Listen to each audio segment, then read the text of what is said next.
আসসালামু আলাইকুম ওরহমতুল্লাহি ওবরাকাতু।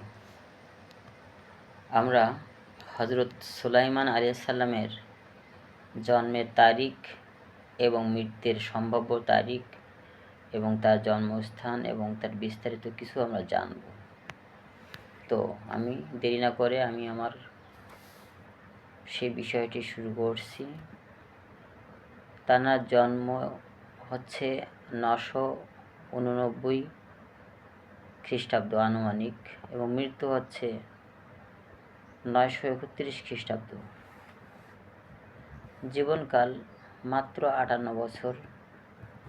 নবুয়াত প্রাপ্তি সন আনুমানিক 970 খ্রিস্টাব্দ।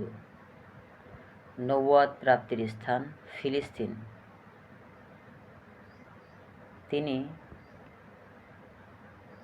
কওমের উপাধি পেয়েছিলেন তার বনি ইসরায়েল যুগে তিনি জন্মগ্রহণ করেন। ওনার মৃত্যু স্থান হচ্ছে বাইতুল মুকাদ্দাস, বর্তমানে ফিলিস্তিনে অবস্থিত, ইসরায়েলে অবস্থিত।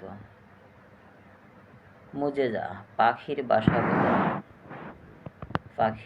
ভাষা তিনি বুঝতে পারতেন। বায়ু বশীকরণ, বায়ু তার কথা শুনত, জিন এবং অন্যান্য প্রাণীসমূহ বশীকরণ, সবাই তার আনুগত্য স্বীকার করত। ত্রামের ঝর্ণা। কোরআনে নবীর সংখ্যা তিনি হচ্ছে 17তম। মোট সূরা সংখ্যা হচ্ছে 7। নবীর উল্লেখ সংক্রান্ত আয়াত নম্বর সূরা বাকারায় 102 নম্বরে একাধিকবার উল্লেখ আছে তার নাম। নিসা 163 নম্বর, আনামের 84 নম্বর আয়াত, আম্বিয়া সূরা আম্বিয়ার হচ্ছে 78 থেকে 79 79 পর্যন্ত আয়াত।